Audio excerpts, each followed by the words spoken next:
Well, I hope you've noticed the new banner that we have in the sanctuary. Mary Nyquist Coons, of course, created this banner to celebrate All Saints' Day. That inspired us to celebrate this, not just the saints of the past, but also the living saints of the church.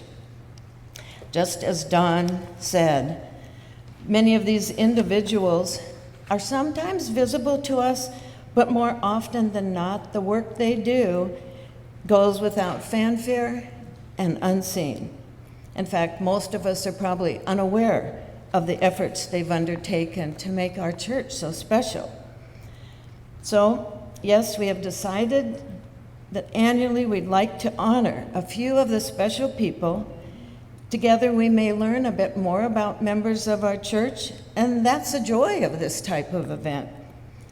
So we'd like to begin with someone who has played a huge role in our lives these past 2 years, Lisa Morgan.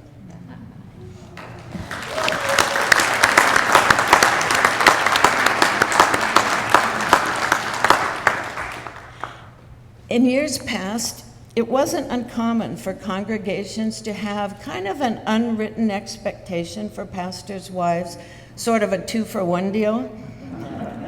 But that's really changed. Now they have their own careers, they have their own interests, and a life separate and apart from the church. So if all that Lisa had shared with us was her angelic voice, we would feel so blessed. But separate and apart is not Lisa. She's a person who's everywhere, quietly encouraging, advocating, doing, and leading. In her interactions, she makes everyone feel noticed and accepted. She's content to work behind the scenes, and she's always in the thick of everything that's happening. Lisa's service to our church, especially during this extraordinary time of a pandemic, has been remarkable. She is truly spirit-led, and it shows in the words she chooses to communicate. A great example was that beautiful COVID prayer she wrote. It's in the way she's worked with the reopening team. She helped set the tone, focusing on our community and saying things like, "This is just what we do to love and protect one another." And it certainly showed in the way she helped with those creative Zoom worship services, often singing, offering readings, serving as a videographer, basically supporting in any way she could a weary pastor working to hold us all together. Lisa also has a huge heart.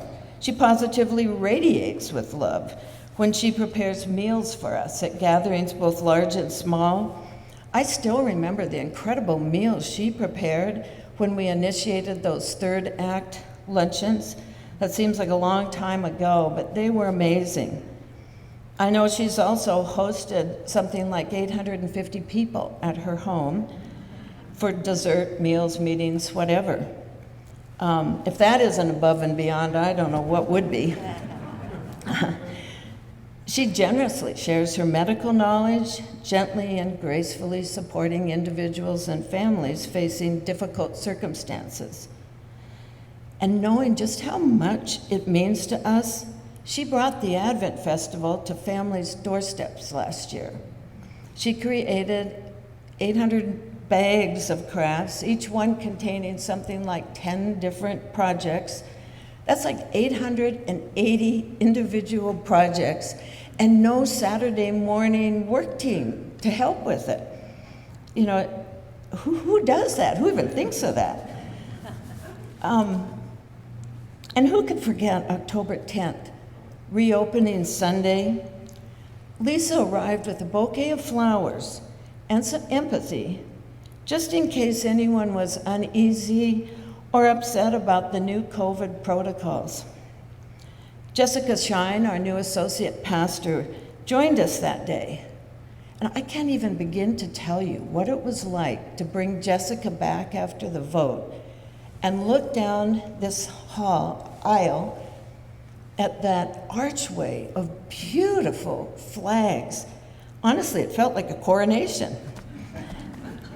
Later, I asked whose genius idea that was, and the answer, Lisa's. Lisa's hands are literally everywhere. They're helping everyone with everything. She truly embodies servant leadership. Actually, so much so that we thought she should do the liturgy so we would know where she was. She could be anywhere in the building. I didn't know she was going to be up with the choir. Lisa, would you come forward?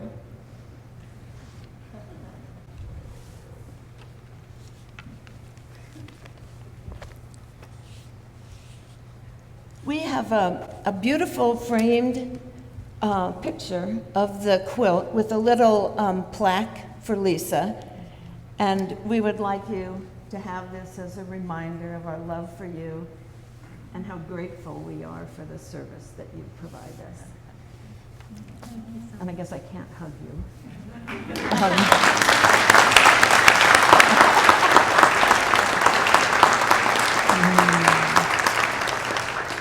Thank you so much.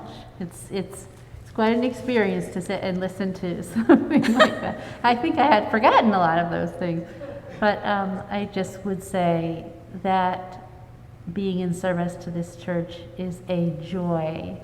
It's something that gives energy and gives spirit and gives life to me. So thank you so much for being my church family.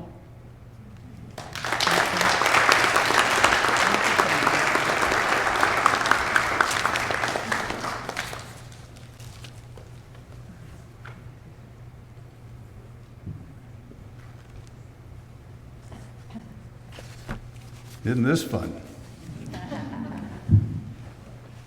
For the next person, we didn't have any clever things like to get him up front. But would Brent Arnold please come on up here?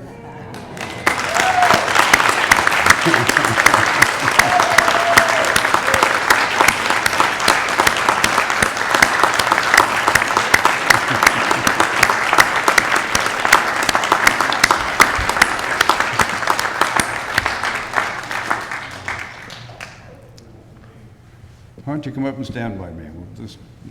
We'll talk about you like we did for Lisa. Okay. Remember Jesus' words to the disciples when they were arguing about who's the greatest among them. Jesus said, "Whoever would be the greatest must first be the servant of all." And I think that's Brent. You know, he's just always here, always doing something. He grew up in this church, and he started ushering 1997, and has been doing it ever since. He's the one that, hands you makes a greeting and hands you the bulletin and finds a seat in this new configuration, gets other people to do the ushering, trains them. In the past, when we had offerings, he organized all of that process, and then goes way in the back like he was and counts everybody that's here. So we know every Sunday, whether it was the outdoor service or the indoor, Brent had a count of how many people are here. When we were outdoors, he helped put up the tents, arrange the chairs, got people to come early. When Don Gall was doing education forums in here, he came and ushered then. I mean, he is everywhere in this church. And then in the community, he serves people there. He and Joni Flaherty and some others, I think, go bring food and water to people that live under the Washington Jefferson Street Bridge. And Brent goes down to Costco, picks up crates of water, tells me he gets a great buy, great price, and hands them out to people that don't have water. So, he's helping us meet safely. He's following the protocols that David Franks Safe Church group puts together, and he makes that happen here. Then he goes out in the community, and then he leaves the country. He goes several times to Tassajara at his own expense and goes and meets the people there, loves the people there, brings back the message of what's happening there, these kids that have now that have received scholarships and are serving their community. So Brent's everywhere. He's in this church, he's in this community, he's out of the country. And then about a year ago, I think, Brent was having jaw trouble. He called his dentist and said, "I'm having trouble with my jaw. I need to come on in." The dentist said, "Well, what's going on?" Brent described it, and the dentist said, "I think you're having a heart attack. You need to head to the emergency room." Well, Brent didn't call 911. He drove himself to the emergency room. And sure enough, he's having a heart attack. They scheduled him and performed open heart surgery. And Brent said the surgeon actually had his heart in his hands as he did the repair work.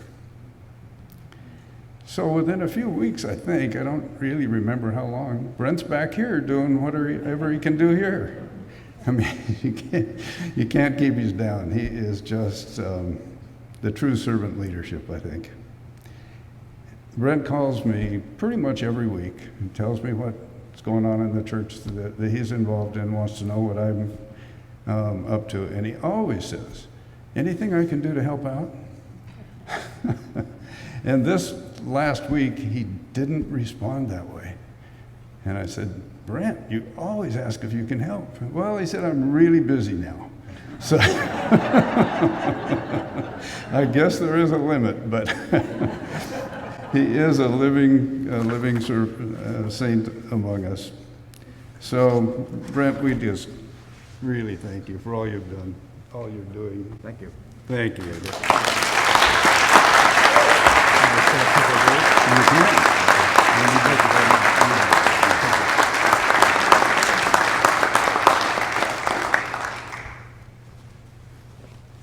This is quite a surprise.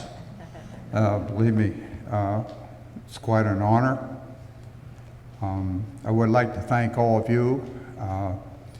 You're my family, and that's why, great love in God. And I grew up in the Congregational Church, which a lot of you know. My uncle was a congregational minister. But it's not me you're thanking, I'm thanking you for everything that you've done to continue to do and what this church represents. It's always been that way. And if it wasn't for all of you, we wouldn't be here today. As Steve mentioned, our global mission to Tassajara, we've done transformation there with the scholarship students. They have gone on to receive degrees. That was never imagined, never in our minds at all, ever. But it's happening, and it's not because of them, it's because of you, because every one of you made this possible. And personally, I want to thank you for that. But again, a big thank you for everything, and I thank all of you.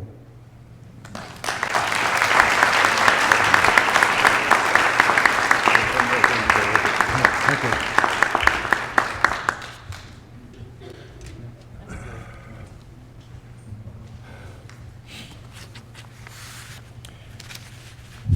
As I said earlier, Lisa and Brent embody the qualities of so many of you and the unselfish service that goes above and beyond. But there's one more that we want to recognize this morning. As lay people, and I consider myself a lay person now, we do what we do and we give what we give completely voluntary. Ministers, on the other hand, get paid for what they do. So they're paid to be good, and we're just supposed to be good for nothing.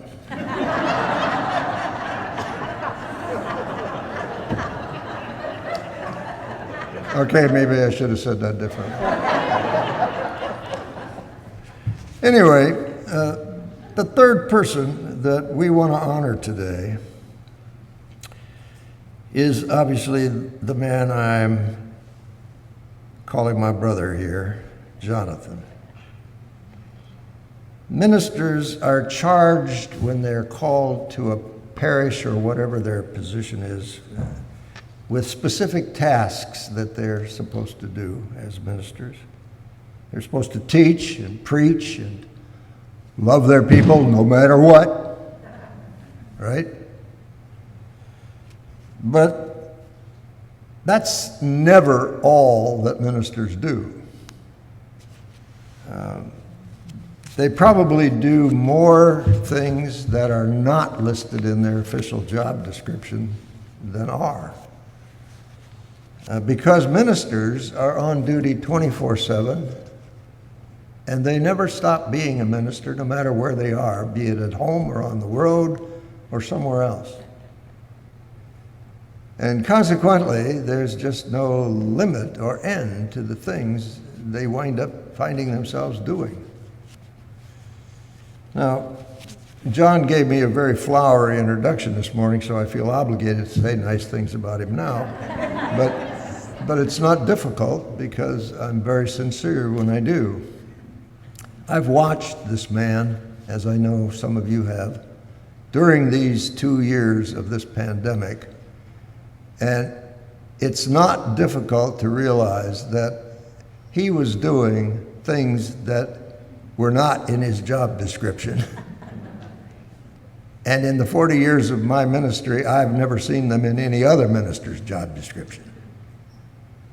Which means that these have been extraordinary times, and for someone who was senior minister of a 650-member church, the challenge of keeping this place together, operating, so that we might come back in strength and joy, has been a real task that has not gone unappreciated by me, and I know by all of you.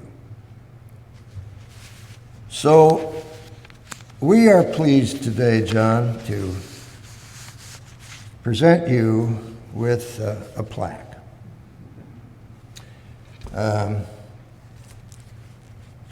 It's meant to say thank you in a way that won't die away with the echo of our voices, but will remain as something that you can place on your wall as a reminder of the commemoration of this day, when the whole church rose up to say thank you. Thank you for your faithful, courageous, innovative leadership during a very difficult time. The words on this plaque that are engraved into it say, "Above and beyond, Jonathan Morgan, pastor and friend, with deep appreciation for your innovative leadership during the pandemic of 2020, 2022, you see how optimistic we are, First Congregational Church, Eugene, Oregon." Jonathan.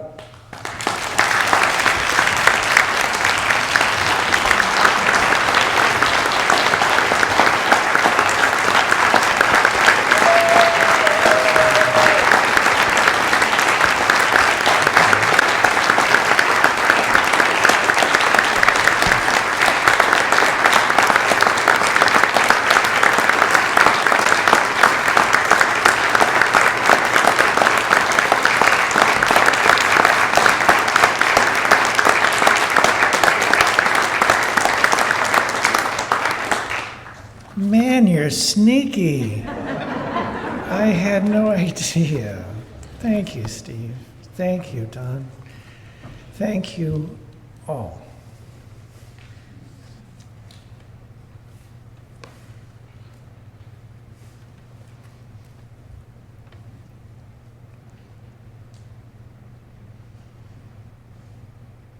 What a time.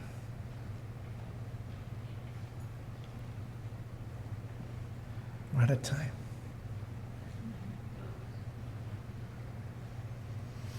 And through it all, God's Spirit has been alive. Thank God. Because we needed that spirit. Boy, did we ever. All the many losses and challenges and heartaches have been overwhelming. But we have each other, don't we? Thank God. You know, when I was listening to Steve talking about Brent, you know, when he was driving to the hospital, he called me. He left me a message. It was a Sunday afternoon, and I got the message later. He said, you know, if you have time, John, I'd like to touch base, so give me a call. Very calm. And I decided to wait till the next day. And I didn't know that he was going to the hospital.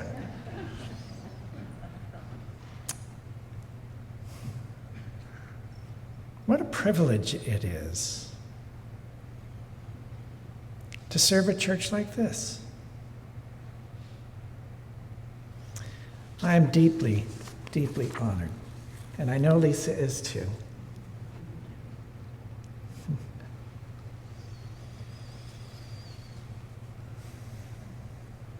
And so, as we leave this time of worship,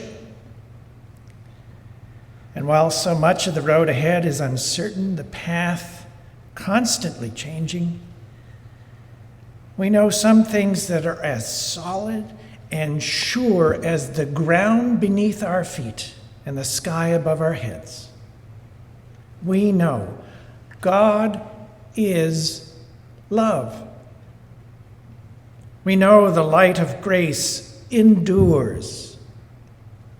We know the Holy Spirit is found in the space between all things, closer to us than our next breath, binding us to each other until we can all be together in this room again on that joyous day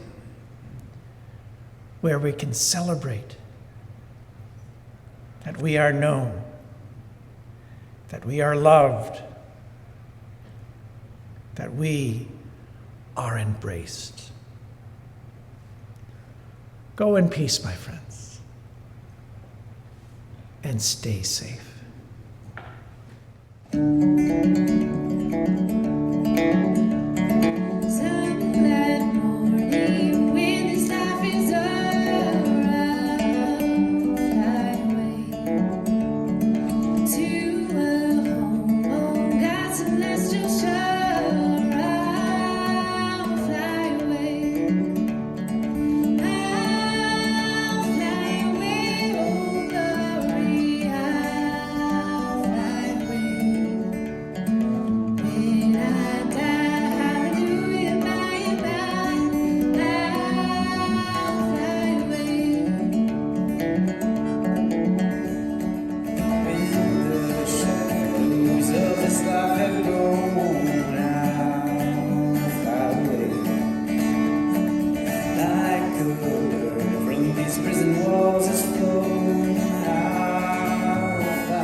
Oh, how happy and glad for me, I'll fly away.